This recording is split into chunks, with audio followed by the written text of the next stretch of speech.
जय हिंद साथियों, कैसे आप लोग? आशा करते हैं सही होंगे। तो पहला टॉपिक आपका कुछ क्वेश्चन रह गया था, उस क्वेश्चन को हम डिस्कस करेंगे।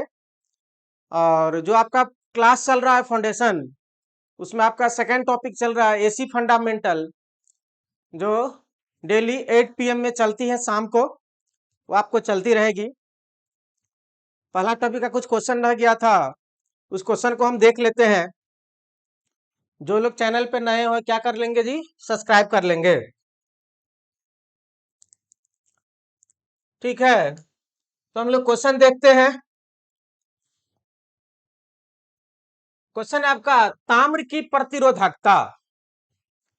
प्रतिरोधकता इतना जानते होंगे, रेसिस्टिविटी। रेसिस्टिविटी रो, या इसी को क्या बोलते हैं जी? विशिष्ट प्रतिरोध।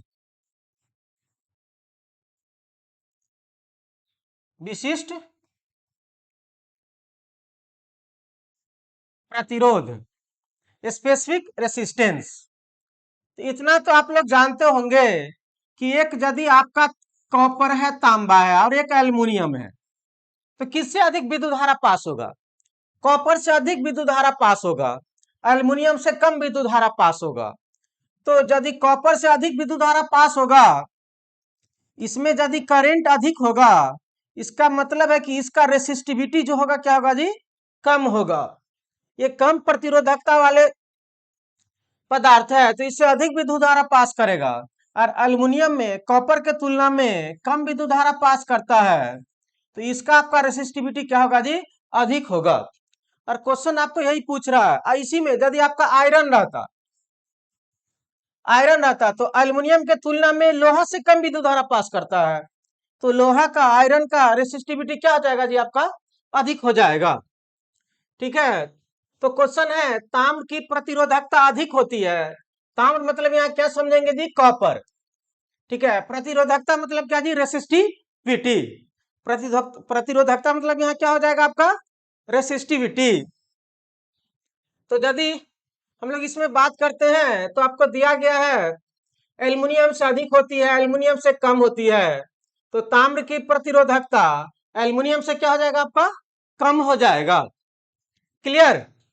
एग्जैक्ट बराबर हो नहीं सकता। यदि एग्जैक्ट बराबर होता तो दोनों में इलेक्ट्रिक करंट क्या होता? सेम पास करता। ऐसा पॉसिबल है नहीं। दुनिया का ऐसा कोई भी मटेरियल नहीं है जिसका रेसिस्टिविटी क्या हो जी? जीरो हो। केवल थियोरेटिकली हम लोग जानते हैं सुपर कंडक्टर, और सुपर कंडक्टर का आपका रेसिस्टिविटी, जिसका टेम्परेचर कोफिशिएंट क्या माना जाता है जी? जीरो माना जाता है। लेकिन वह केवल थियोरेटिकली पॉसिबल है, प्रैक्टिकली पॉसिबल नहीं है। क्लियर? तो राइट आंसर क्या हो जाएगा? एल्युमिनियम से कम होगी। क्लियर? नेक्स्ट क्वेश्चन की ओर बढ़े। किसी को कोई प्रॉब्लम तो कमेंट करेगा, बताएगा जी।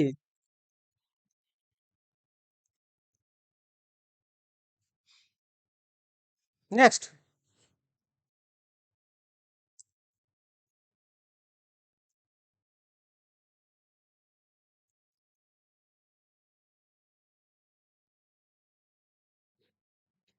नेक्स्ट क्वेश्चन है, एक धारा स्रोत की अवहेलना करने के लिए स्रोतों के आर पार। देखिए ये क्वेश्चन बहुत इंपॉर्टेंट है, ध्यान में रखेंगे। धारा स्रोत आपको हम बता चुके हैं, धारा स्रोत और वोल्टेज स्रोत, यानी करंट सोर्स और वोल्टेज सोर्स। क्या है जी? ये आपका क्या है? करंट सोर्स है। क्लियर? ये आपका क्या था? करंट सोर्स है।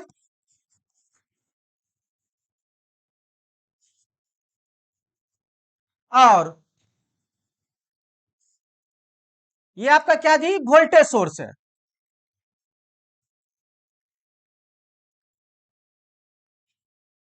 दो सोर्स है आपका, एक करंट सोर्स और एक क्या जी? Voltage source. ये ईएमएफ, ये आपका करंट आई। क्वेश्चन में है, एक धारा स्रोत की अवहेलना। अवहेलना का मतलब क्या है जी? उसको खत्म कर देना, नेग्लेक्ट कर देना, इसका इफेक्ट को हमको खत्म कर देना है। यानी धारा स्रोत का जो इफेक्ट है वो जीरो कर देना है। अवहेलना करना मतलब क्या जी, इसको खत्म कर देना है, खत्म करना है, हटाना है, दूसरे शब्दों में हटाना है, या क्या करना है जी, हटाना है। तो पूछता है यदि धारा स्रोत यह रहे या करंट स्रोत रहे, धारा स्रोत रहे, करंट स्रोत रहे, यानी वोल्टेज सोर्स रहे या फिर विभव स्रोत रहे, एक ही चीज है, इस दोनों को खत्म करना है। तो जब धारा स्रोत को खत्म करना हो, यानी धारा को खत्म करना है, तो धारा कैसे खत्म होगा? तार को काट दिया जाए, ओपन कर दिया जाए, तो उसे विद्युत धारा पास नहीं करेगा। तो यदि धारा स्रोत को खत्म करना है तो हम लोग क्या करेंगे जी, ओपन करेंगे।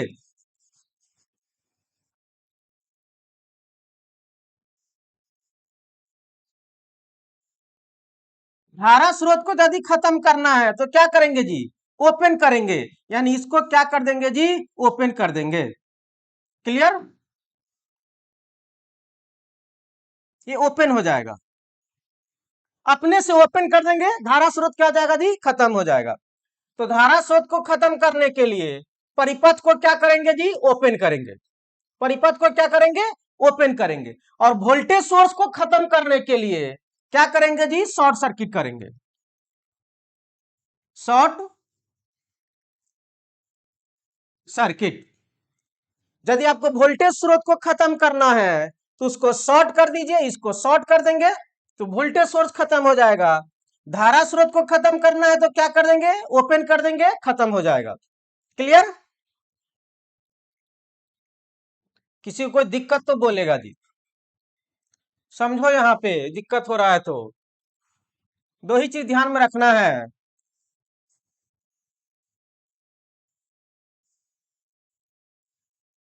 ये आपका करंट सोर्स है, यहाँ लोड रेजिस्टेंस दे दिए हैं,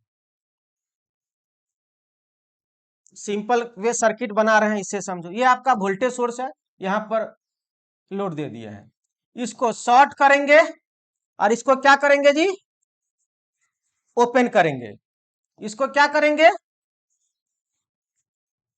शॉर्ट करेंगे, और इसको क्या करेंगे जी, ओपन करेंगे। कहने का मतलब यह हुआ, इसको काट देंगे तो आपका क्या हो जाएगा जी,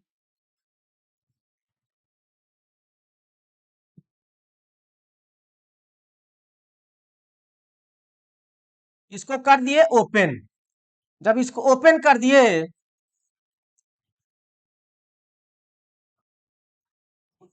जब इसको ओपन कर दिए तो धारा स्रोत क्या हो गया, खत्म हो गया। इसको शॉर्ट कर दिए तो वोल्टेज स्रोत क्या हो गया जी, खत्म हो गया। क्लियर? दो ही पॉइंट ध्यान में रखना है। तो हमें धारा स्रोत का अवहेलना करना है, खत्म करना है, ओपन कर देंगे। Next question.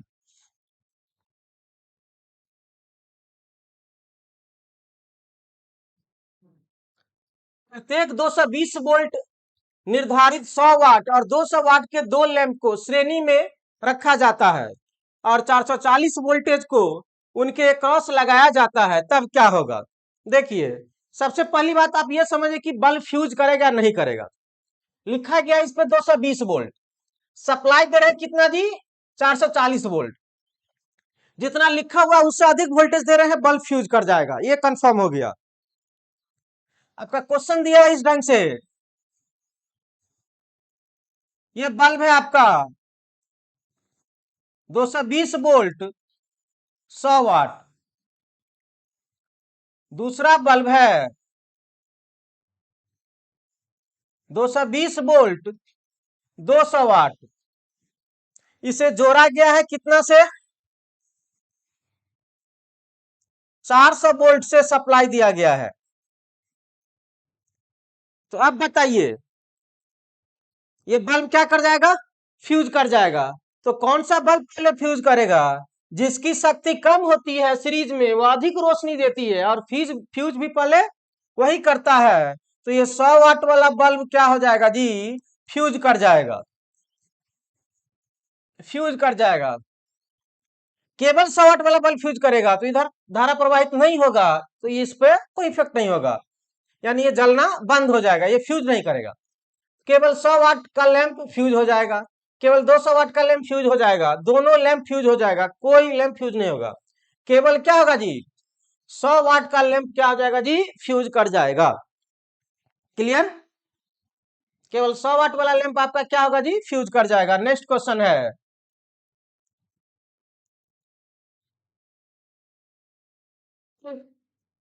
यदि दो प्रतिरोध यदि दो प्रतिरोध अद्वितीय रूप से श्रेणी में जुड़ा हुआ तो जुड़े हुए कहे जाते हैं। दो प्रतिरोध श्रेणी रूप में जुड़े हुए कहे जाते हैं। तो जब दो प्रतिरोध श्रेणी क्रम में जुड़ा है तो बताएगा दोनों से विद्युत धारा क्या पास करेगा, सेम पास करेगा। जो विद्युत धारा यहाँ है वही विद्युत धारा क्या है जी, यहाँ पर सभी जगह विद्युत धारा क्या होता है जी, सेम पास करता है। तो दोनों में समान विद्युत धारा प्रवाहित हो रही है, बात सही है। कुल धारा दोनों शाखाओं की धाराओं के योग के बराबर होता है, बात गलत है। वही धारा दोनों प्रतिरोधों से होकर गुजरेगी, उपयुक्त में से कोई नहीं।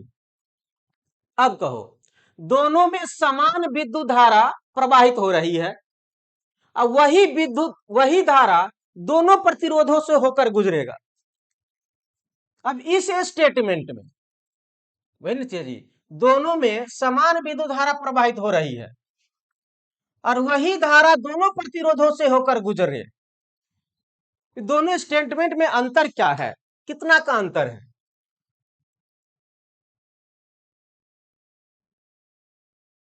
बताएगा कोई जल्दी। वही धारा का मतलब ये हुआ, ये वाला जो धारा है यही धारा इसमें भी प्रवाहित हो रही है, इसमें भी प्रवाहित हो रही है। लेकिन इस स्टेटमेंट में एक बात यह प्रॉब्लम है, कहता है कि दोनों में समान विद्युत धारा पास हो रही हो।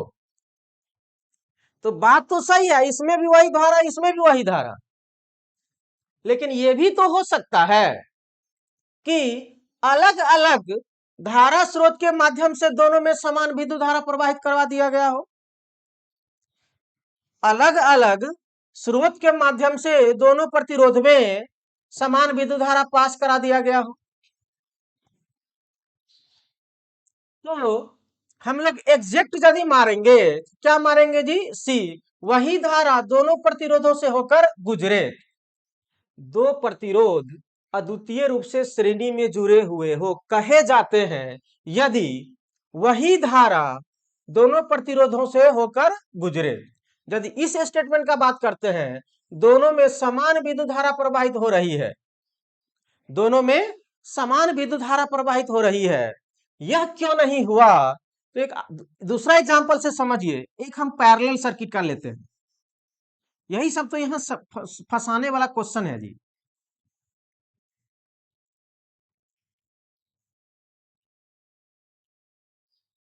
अब कहेंगे यह मान लो यहां से जा रहा है 10 एम्पियर और इसमें भी 5 ओम है और इसमें भी 5 ओम है, आखिर ये ऑप्शन ए क्यों नहीं मारे, इसको हम लोग समझ लेते हैं।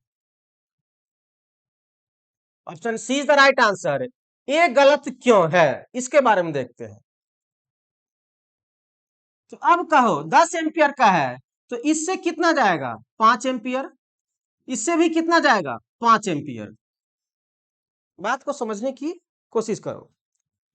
अब कहो इस दोनों प्रतिरोध में समान विद्युत धारा पास कर रहा है, इस दोनों प्रतिरोध में क्या कर रहा है, समान विद्युत धारा पास कर रहा है। तो क्या ये श्रेणी में हो गया, नहीं, ये तो समांतर में है। वही धारा पास कर रहा है क्या, नहीं, वही धारा मतलब ये सोर्स करंट। इसीलिए जिसको डाउट हो रहा है, दिक्कत हो रहा है, हम इसके बारे में बहुत अच्छे से समझाए हैं, वह पीछे का सारा वीडियो देखे, नहीं तो कम से कम जिसमें हम श्रेणी और समानांतर बताए हैं वो वीडियो देख ले, उससे क्लियर हो जाएगा।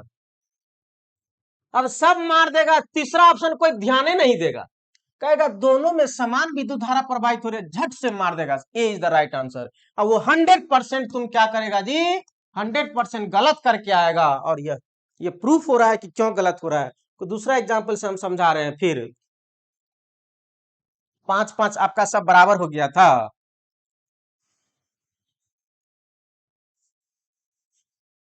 समांतर में है दो प्रतिरोध, ये वोल्टेज सोर्स कुछ भी हो, ठीक है, यहां से जा रहा है 10 एम्पियर, यह दे रहे हैं 2 ओम का, ये भी दोनों समान प्रतिरोध है। क्लियर?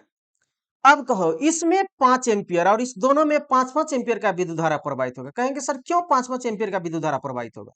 एग्जाम्पल दे रहे हैं ये, हम आपको एक एग्जाम्पल से समझा रहे हैं क्यों 5-5 एम्पियर का विद्युत धारा प्रवाहित होगा। 10 एम्पियर, दोनों में समान प्रतिरोध है, विद्युत धारा समान लेगा। अब हम श्रेणी का बात कर रहे हैं, कहेगा ये 10 ओम है, ये भी 10 ओम है, मान लिए हैं। यहां से 3 एम्पियर का विद्युत धारा पास कर रहा है, तो इसमें भी 3 एम्पियर पास करेगा, इसमें भी 3 एम्पियर पास करेगा। यहां पर भी कहेगा सर इसमें भी तो समान विद्युत धारा पास कर रहा है। समस्या ये है, ये समान है लेकिन समान वही विद्युत धारा है जो हम लोग सप्लाई में दिए थे, इधर से जो दे रहे हैं, इधर से जो दे रहे हैं, ये जो सप्लाई करंट है आपका आईएस, और इसमें आईएस आपका कितना है जी? 10 एम्पियर। क्या यही 10 एम्पियर इसमें पास कर रहा है? नहीं, इसमें भी तो समान है, लेकिन सीरीज में यही 10 एम्पियर पास कर रहा है, इसीलिए यहां पर वही धारा दोनों प्रतिरोध से होकर गुजरेगी। पॉइंट को समझो, इसमें है दोनों में समान विद्युत धारा प्रवाहित होगा। अरे भाई तो एक समांतर परिपथ है, इसमें भी तो समान विद्युत धारा पास हो रहा है, क्या ये आंसर हो जाएगा? नहीं। इस कारण से ये स्टेटमेंट क्या होगा जी? नहीं होगा। राइट आंसर क्या होगा? सी, वही धारा दोनों प्रतिरोध से होकर गुजरेगा। कॉन्सेप्ट को समझो। सोर्स करंट, इसीलिए जब हम सोर्स वोल्टेज पढ़ाए हैं, सोर्स करंट पढ़ाए हैं, उस समय बताए हैं कि क्या सोर्स धारा, पॉइंट भी लिखाया हुआ है, मेरी किताब में भी लिखा हुआ है कि श्रेणी परिपथ में सोर्स धारा, श्रेणी परिपथ में प्रतिरोध से प्रवाहित जो होता है वह सोर्स धारा के बराबर होता है, और इसमें सोर्स धारा के बराबर नहीं होता है समांतर में। तो राइट आंसर क्या हो जाएगा जी? सी हो जाएगा। दिक्कत हो रहा है? क्लास देखो, प्रीवियस क्लास देखो, जो क्लास लिए हैं।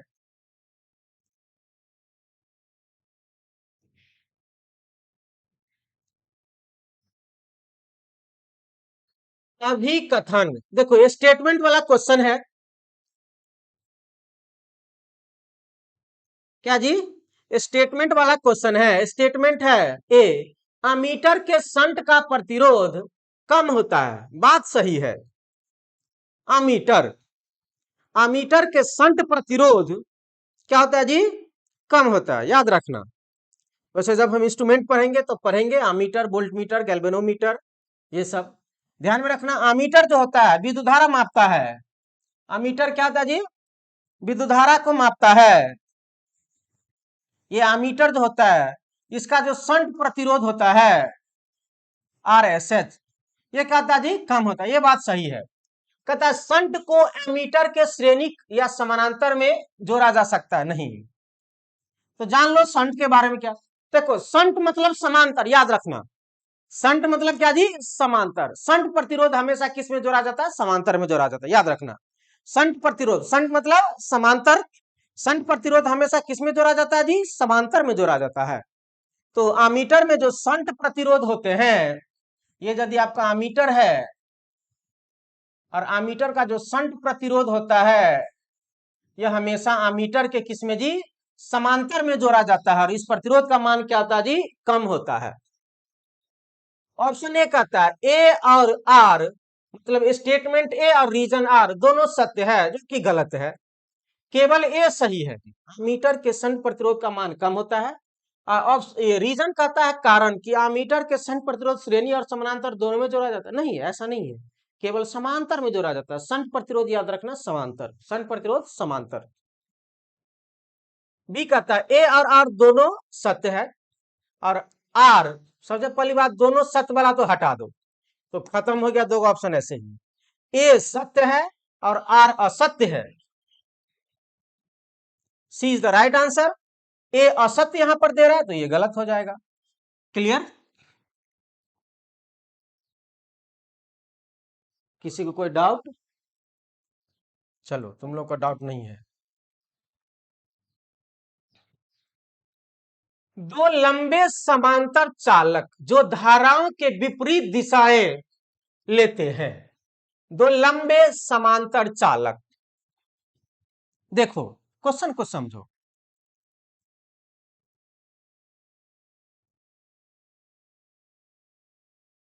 एक में विद्युत धारा है, लंबे समांतर चालक, समांतर है, आई, इसको I1 दे दो, इसको I2 दे दो। ये दो चालक है,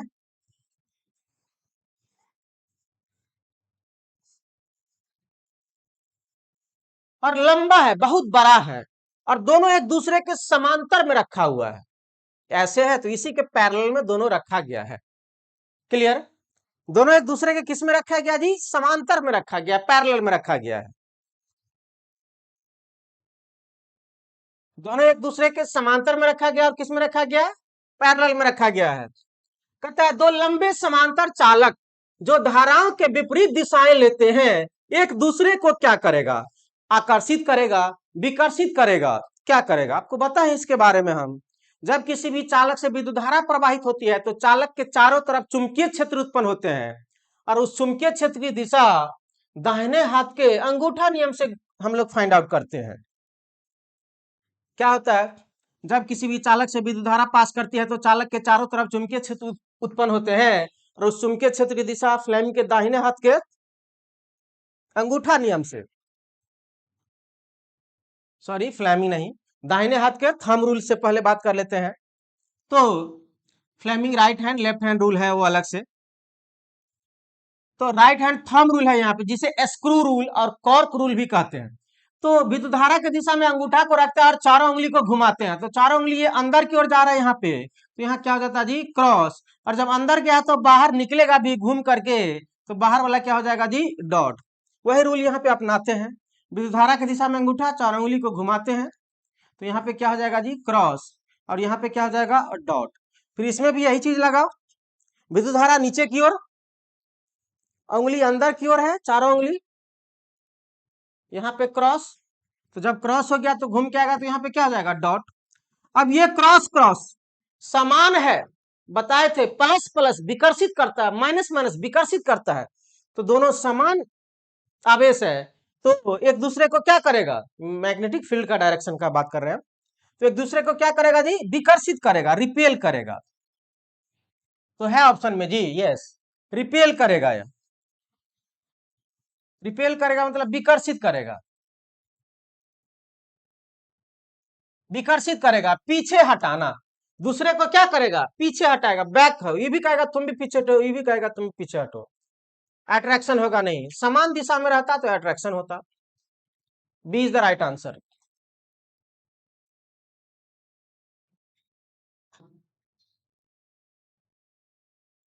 किसका प्रतिरोध अधिक होगा? एक 2 किलोवाट हीटर है और दूसरा है 100 वाट बल्ब, दोनों पर 230 वाट अंकित किया गया है।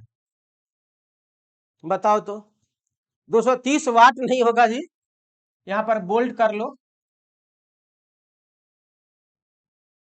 ये आपका क्या हो जाएगा? बोल्ट हो जाएगा, 230 वोल्ट, दोनों पर 230 वोल्ट है। एक हीटर है जी,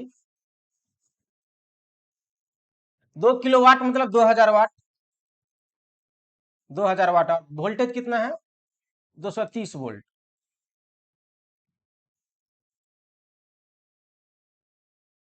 एक बल्ब है, कितना है जी? 200 वाट और 230 वोल्ट। आप खुद कह सकते हैं, पूछ रहा है कि किसका प्रतिरोध अधिक होगा। भाई प्रतिरोध का फॉर्मूला जानता होगा, जब वोल्टेज और शक्ति दिया गया हो, फॉर्मूला होता है P is equal to V² by R। आर हमें पूछ रहा है, आर हीटर, तो RH V²/P। इसमें क्या हो जाएगा? RB bulb, V²/P। अब कहिए, वोल्टेज दोनों का सेम है, जिसका शक्ति अधिक उसका प्रतिरोध कम, जिसका शक्ति कम उसका प्रतिरोध अधिक। हमें पूछ रहा है क्या अधिक होगा, तो बल्ब कहाँ गया जी? 200 वाट बल्ब का प्रतिरोध क्या होगा जी? अधिक होगा। 200 वाट बल्ब का प्रतिरोध क्या होगा जी? अधिक होगा। जल्दी बताएगा कोई? दिक्कत किसी को नहीं होना चाहिए। तुम निकाल भी सकता है जी, ठीक है, जिसको दिक्कत है ना निकाल लेना। 230 × 230 अब बट्टे में 2000, ये भी निकाल लेना। 230 × 230 अब बट्टे में कितना जी 200, इस शून्य से शून्य कट गया, शून्य से शून्य कट गया, इसको इसको काट लेना और गुना भाग कर लेना। ये आएगा कितना 23 गुने 23 बट्टे में 2, सॉरी 20, और ये आएगा कितना 23 गुने 23 और बट्टा में 2। खुद बता सकता है कौन बड़ा है कौन छोटा है। इसको 20 से भाग देना पड़ रहा है, इसको 2 ही से भाग देना पड़ रहा है, ये बड़ा है, बल्ब का प्रतिरोध बड़ा है। Next,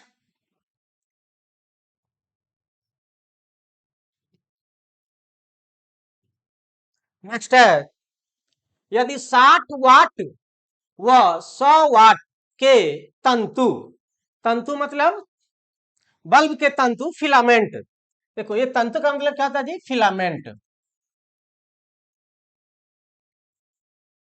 filament. यदि 60 वाट व 100 वाट बल्ब के फिलामेंट की लंबाई बराबर हो तो निम्न में से होगा।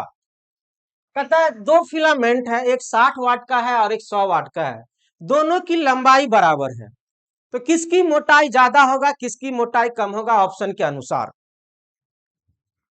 ऑप्शन के अनुसार। ये सब आप नॉर्मल ऐसे ही सोच के बना सकते हैं बिना कैलकुलेशन का, यदि आप थ्योरी का क्लास सारा अच्छे से देखे हुए हैं तो। कहिए फॉर्मूला क्या है, आर बराबर क्या होता है, रो इंटू एल बाई ए।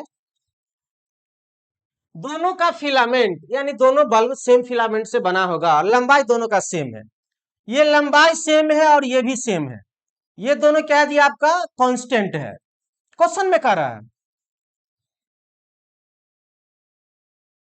तो अब कहिए जिसका क्षेत्रफल अधिक, जो मोटाई अधिक उसका प्रतिरोध कम, जिसका मोटाई कम उसका प्रतिरोध अधिक, यही चीज तो हमें खोजना है, यही चीज हमें क्या करना है जी, खोजना है।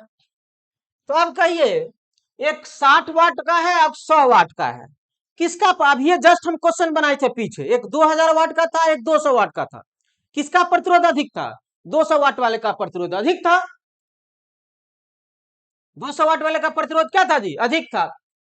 तो इसमें कह रहा है कि एक 60 वाट है 100 वाट है, तो अब कहिए तो किसका प्रतिरोध अधिक होगा, सबसे पहले ही जान ले, प्रतिरोध किसका अधिक होगा, ज्यादा से भाग देंगे, यानी 60 वाट का प्रतिरोध अधिक होगा, 60 वाट का प्रतिरोध अधिक, अधिक तो धारा कम, धारा कम इसलिए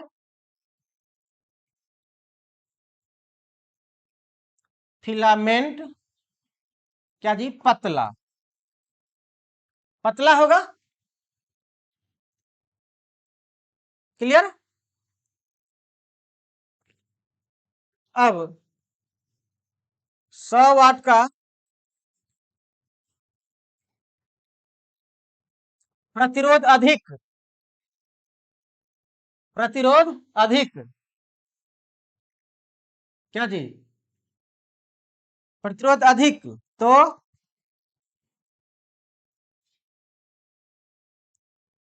अरे ये कैसे हो गया जी, 60 वाट का प्रतिरोध अधिक, धारा कम, धारा कम फिलामेंट पतला, ठीक है। 100 वाट का प्रतिरोध, कहा से क्या लिख दिए जी दोनों में, 100 वाट का प्रतिरोध कम ना होगा जी,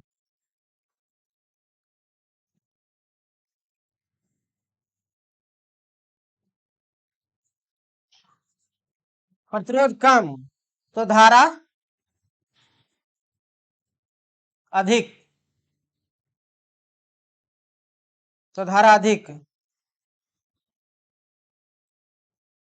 इसलिए फिलामेंट मोटा। तो इतना ध्यान में रखना जिसका प्रतिरोध अधिक होगा वह धारा को अधिक विरोध करेगा, उससे धारा कम प्रवाहित होगा, धारा कम प्रवाहित होगा मतलब पानी कम प्रवाहित होगा, पानी कम प्रवाहित होगा मतलब पाइप पतला होगा, तार पतला होगा। तो कहता 60 वाट फिलामेंट इज थिकर। अब यहां समस्या आ गया कि थिकर का मतलब क्या होता है, अब यहीं पे दिक्कत हो गया। थिकर मतलब क्या होता है, दोनों समान मोटाई होगा, तो यहां समझ लो थिकर मतलब क्या जी, मोटा। थिकर मतलब क्या जी, मोटा।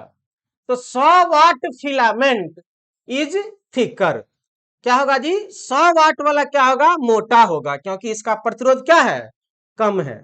इसका प्रतिरोध क्या है जी, कम है।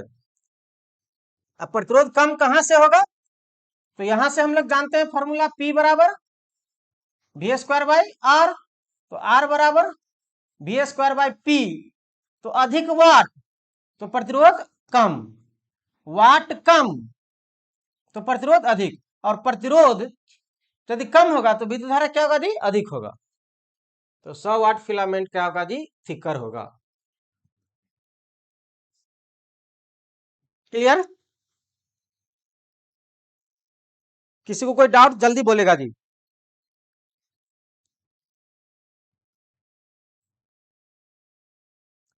बहुत तू लोग धीरे धीरे चलता है जी।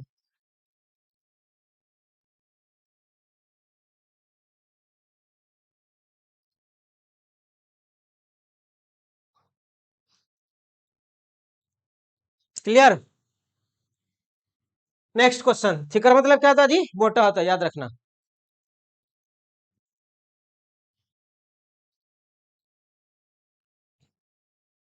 बहुत आसान क्वेश्चन, इसको आसानी तरीका से बनाना है। क्या, एक समांतर परिपथ दो प्रतिरोध से बना है जिसका प्रतिरोध 12 ओम है। देखो एक समांतर परिपथ है,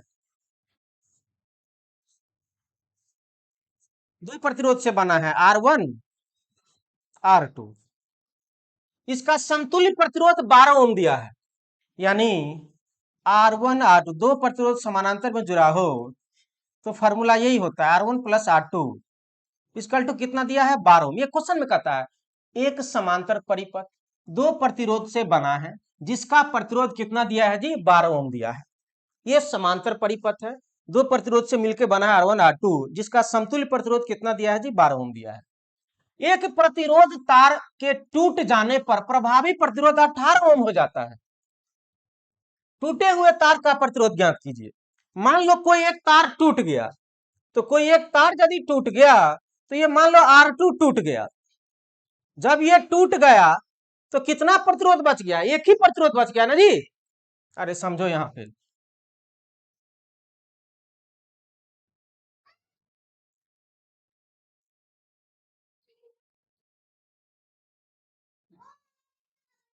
ये दिया है R1 R2, इसका समतुल्य प्रतिरोध आपका दे दिया है 12 ओम। अब क्वेश्चन में कहता है कि एक प्रतिरोध टूट जाने पर ये टूट गया, जब ये टूट गया तो एक ही प्रतिरोध बच गया, और इस प्रतिरोध का मान दिया कितना जी, 18 ओम।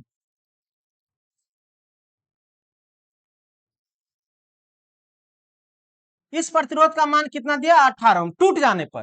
कहता ये टूटे हुए तार का प्रतिरोध ज्ञात कीजिए, R2 क्या होगा।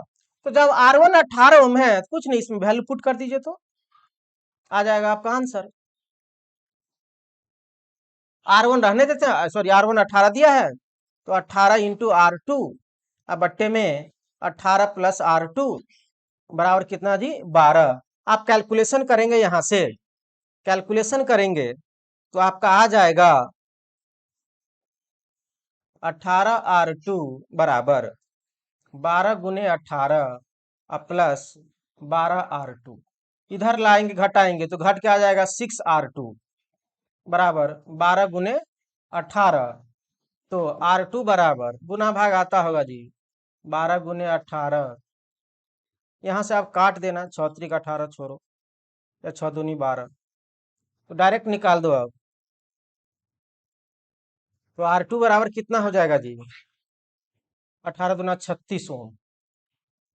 देखो किसमें है, C is the right answer, C is the right answer. Clear? Next question,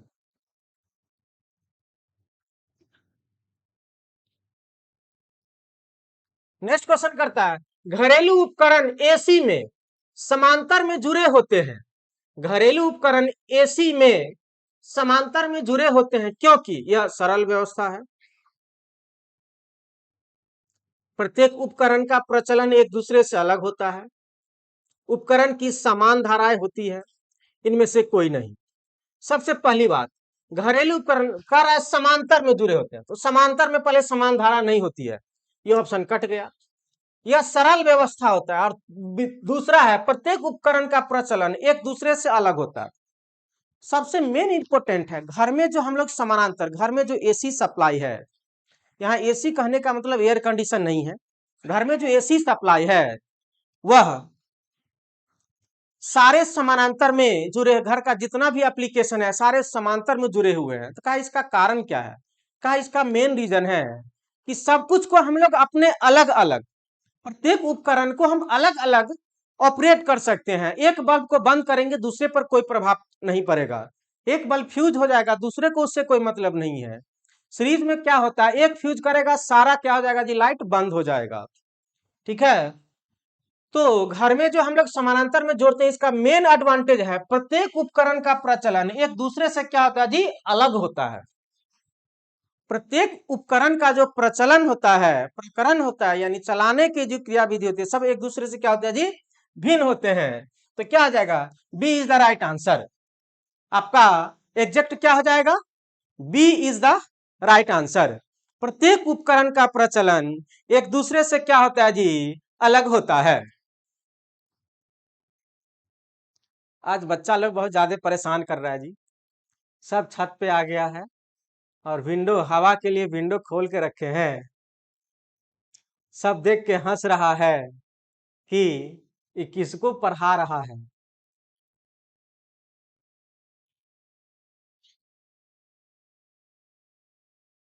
ठीक है, नेक्स्ट क्वेश्चन। किसी को कोई डाउट? नहीं ना जी, समय लग गया, सोचे थे खत्म हो जाएगा जी, धीरे धीरे बढ़ रहे हैं, कैसे होगा।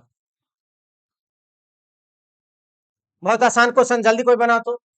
एक 12 मिली एम्पियर धारा स्रोत का आंतरिक प्रतिरोध इतना किलो ओम है।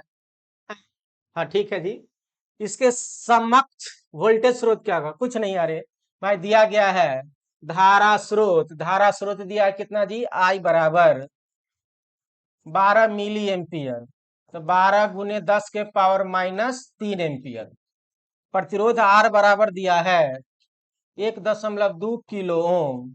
जानता है 1.2 किलो का मतलब 10⁻³ ओम। ये दिया है धारा स्रोत, हमें कन्वर्ट करना है किसमें जी, वोल्टेज स्रोत में। तो कुछ नहीं, आपका जो दिया है धारा स्रोत ऐसे, यही दिया है आई बराबर 12 मिली एम्पियर, और ये आर बराबर दिया है 1.2 किलो ओम। तो इसी तरह से इसको हम वोल्टेज स्रोत में कन्वर्ट करेंगे। तो ये कुछ नहीं, भी बराबर फॉर्मूला लगा दो, आई आर 12 × 10⁻³ गुने 1.2 × 10⁻³ इसको कैंसिल आउट कर दो। 12 × 1.2, आंसर हो जाएगा 14.4 वोल्ट आंसर। अरे भी बराबर आई लगाना है, वोल्टेज दिया, करंट दिया है, धारा स्रोत से वोल्टेज स्रोत कन्वर्ट करने के लिए ही फॉर्मूला होता है। अब यहाँ पे ये भी बराबर कितना आ गया जी, 14.4 वोल्ट। क्लियर? कहाँ है जी 14.4 volt? B is the right answer, B is the right answer. किसी को कोई समस्या जल्दी बताएगा, 14.4 वोल्ट। क्लियर जी? नेक्स्ट नेक्स्ट नेक्स्ट जल्दी।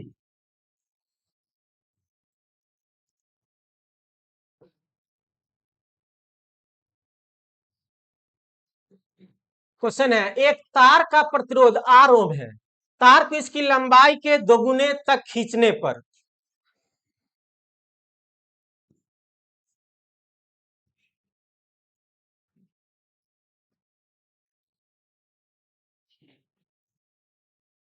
एक तार दिया है, इसका लंबाई एल है, क्लियर, त्रिज्या आर होगा जो भी हो। एक तार का प्रतिरोध आर ओम है, तार के इसकी लंबाई के दोगुने तक खींचने और इसकी त्रिज्या को आधा करने पर इसकी प्रतिरोध ओम में क्या होगा। क्लियर है। अब क्या होता है, इसको खींचा जाता है, तो इसको खींचने पर जो इसका लंबाई है यह 2L हो जाता है, और ये जो प्रतिरोध है त्रिज्या है ये R/2 हो जाता है। ये क्या होता है जी, R/2 हो जाता है। तो इसका यदि हम बात करेंगे तो ये R इक्वल टू क्या हो जाएगा, रो इंटू L/A। तो 1 का बात कर लिए, सारे 1 हम कर लेते हैं, ये 2 हो जाएगा, ये L2 बराबर 1 है, ये R1/2 और ये R1 रहने दो। देखो R1 बराबर हो जाएगा आपका रो इंटू L1 बट्टे में A1। इसको आगे तक आप कुछ और बढ़ाएंगे, रो इंटू L1 बट्टे में पाई R1² ये होता है। R1 दिया है इसका इतना, छोटका R1 है तो छोटका R1 ही ले लेते हैं। अब दूसरा में क्या कहता है, अब यहां कुछ लिख लेते हैं। क्वेश्चन में कहता है L2 बराबर पहले का दोगुना हो जाता है 2L1, और R2 बराबर पर रेडियस आधा हो जाता है पहले का। R2 बराबर रो इंटू L2 बट्टे में क्या जी, A2। रो L2 क्या आ जाता है, दोगुना हो जाता है L1 का, अब पाई ये आपका हो जाता है R2, तो 2 रो L1 बट्टे में पाई R1 बट्टे में 2 का स्क्वायर, R2² होगा जी। ये सब करेंगे तो 2 रो इंटू L1 बट्टे में पाई R1² बट्टे में 4। क्लियर, ये 4 चला जाएगा ऊपर, तो 2 गुने 4 रो इंटू L1 बट्टे में पाई R1², और इसका मान है कितना जी, R1। यहां पर देख लीजिए इसका मान R1 है, तो आपका ये आंसर आ जाएगा कितना, 8R1, 8R1, यानी 8R या R1 जो माने थे, तो किसने हो जाएगा जी, C is the right answer, C is the right answer. किसी कोई डाउट नहीं होना चाहिए, कुछ नहीं, फार्मूला बेस्ड क्वेश्चन है। क्लियर, चलिए फिर कल सुबह देखते हैं और क्वेश्चन, रहने देते हैं, खत्म नहीं हो पाएगा जी सारा क्वेश्चन, इसमें लगभग 15-20 क्वेश्चन और बच गया है, देखते हैं। चलिए फिर आज शाम को जी 8 बजे से क्लास होगा इसी फंडामेंटल का।